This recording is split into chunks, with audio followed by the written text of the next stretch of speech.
Was passiert eigentlich gerade mit Xbox? Wenn ihr das hier seht, seid ihr wahrscheinlich genauso leidenschaftliche Gamer wie ich. Und genau deshalb müssen wir heute über etwas sprechen, das uns alle betrifft. Egal ob Xbox-Fan, PlayStation-Anhänger oder PC-Gamer. Der Titel meines Videos ist provokant, ich weiß. Ist 2025 der Anfang vom Ende der Xbox-Ära?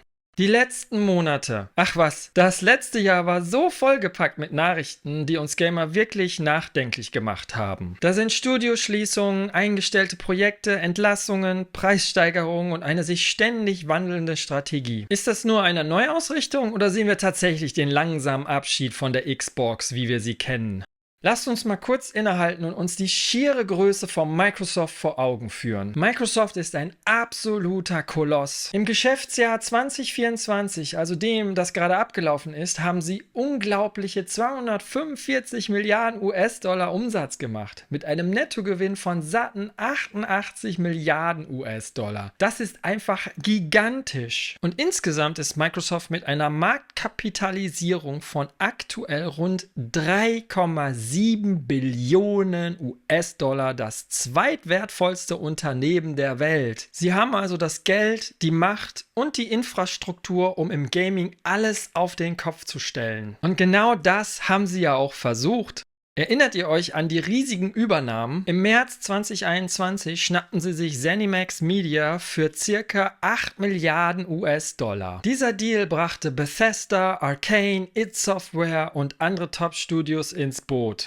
Und dann, im Oktober 2023 kam der Hammer. Die Übernahme von Activision Blizzard für sage und schreibe 69 Milliarden US-Dollar. Das sind atemberaubende Summen. Man dachte, Xbox würde jetzt unaufhaltsam werden mit einer Flut von Exklusivtiteln und einer unglaublichen Vielfalt. Doch genau hier beginnt der Riss in der Fassade.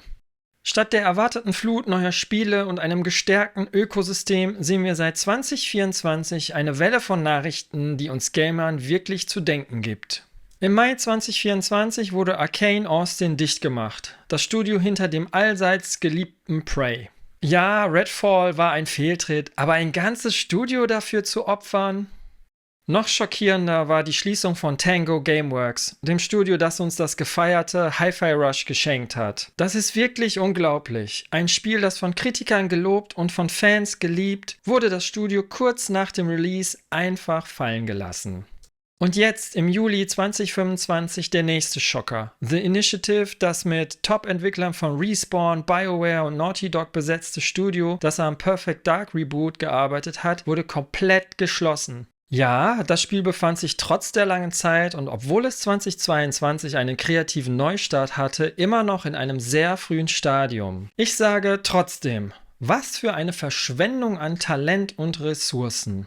Die Schließungen sind nur die Spitze des Eisbergs. Seit Januar 2024 und insbesondere im Juli 2025 gab es massive Entlassungen quer durch die gesamte Xbox Gaming-Sparte. Allein im September 2024 wurden 650 Mitarbeiter entlassen. Microsoft hat in Studios wie ZeniMax Online den Rotstift angesetzt und dessen Teams reduziert und das vielversprechende, aber nie angekündigte MMO Blackbird nach 7 Jahren Entwicklung eingestampft, obwohl Phil Spencer selbst davon begeistert gewesen sein soll. Kurz darauf hat der langjährige Studiochef Matt Firor nach 18 Jahren seinen Rücktritt erklärt. Das spricht Bände. Dieser Mann war maßgeblich am Erfolg von Elder Scrolls Online beteiligt. Wusstet ihr, dass Elder Scrolls Online seit Veröffentlichung 2014 fast 2 Milliarden US-Dollar eingespielt hat? Auch Rare ist mit Entlassungen und dem eingestellten Everwild betroffen. Wie gerne hätte ich nach all den Jahren ein Singleplayer-Game vom ehemaligen Nintendo-Spitzenentwickler gesehen. Bei Turn 10 Studios wurden fast 50% der Forza Motorsport-Entwickler entlassen und sollen nur noch eine unterstützende Rolle für Forza Horizon einnehmen. Die IP Forza Motorsport hat sich damit wohl erledigt, wenn das zuständige Entwicklerteam komplett aufgelöst wurde. Sogar Teile von Blizzard Entertainment und King waren betroffen. Außerdem das mittlerweile ewige Sorgenkind Halo. Es häufen sich schon wieder Berichte über eine große Unzufriedenheit bezüglich der Qualität des nächsten Halo-Spiels. Solche Berichte hatten wir auch schon bei Halo Infinite. Für mich als ehemaliger Halo-Fan eine traurige Entwicklung. Mal abwarten, ob Halo überhaupt noch eine Singleplayer-Kampagne in Zukunft bekommen wird. All diese Entwicklungen führen uns zu einer zentralen Frage. Spielt die Marke Xbox, wie wir sie kennen, für Microsoft überhaupt noch eine Rolle? Wir sehen immer mehr ehemalige Xbox-Exklusivtitel auf der PlayStation 5. Das deutet darauf hin, dass die Exklusivität als Verkaufsargument für die Xbox-Konsole an Bedeutung verliert. Microsoft will seine Spiele anscheinend lieber auf so vielen Plattformen wie möglich anbieten. Und anstatt die Xbox Series-Konsolen durch einen günstigeren Preis attraktiver zu machen, gab es im Mai 2025 stattdessen eine Preiserhöhung. In Kombination mit fehlenden Exklusivtiteln und all den schlechten Nachrichten ist das für uns Gamer schwer nachzuvollziehen. Was ist also die neue Strategie? Meiner Beobachtung nach will Microsoft sich vom reinen Konsolenfokus lösen. Die Xbox soll nicht mehr nur die Box unter dem Fernseher sein. Stattdessen entwickelt sich die Marke zu einem umfassenden Ökosystem. Das Ziel ist klar: Play Anywhere. Spielt eure Xbox-Spiele, wo immer ihr wollt. Ob auf Konsole oder auf dem PC, über Cloud Gaming auf dem Handy, Tablet oder sogar Smart TVs. Der Spieler soll das Endgerät selbst bestimmen. Und welche Rolle spielt der Game Pass? Der Game Pass ist der absolute Kern der Strategie. Er ist der Zugangsschlüssel zu hunderten Spielen und er soll der Haupttreiber für Wachstum sein. Die Hardware ist nur noch ein Vehikel dafür. Microsoft war und ist immer ein Softwareunternehmen gewesen und zieht seinen Software-First-Ansatz nun auch im Gaming-Bereich durch. Es geht nur noch um die Spiele, die Dienste und das Ökosystem. Die Hardware tritt in den Hintergrund.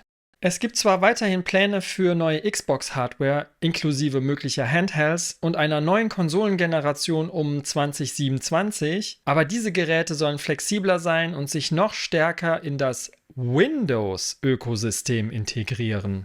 Bestes Beispiel: das neu angekündigte ROG Xbox Ally, das in Zusammenarbeit mit Asus und AMD entsteht. Ein Windows 11 Handheld mit dediziertem Xbox-Button und optimierter Xbox-Oberfläche.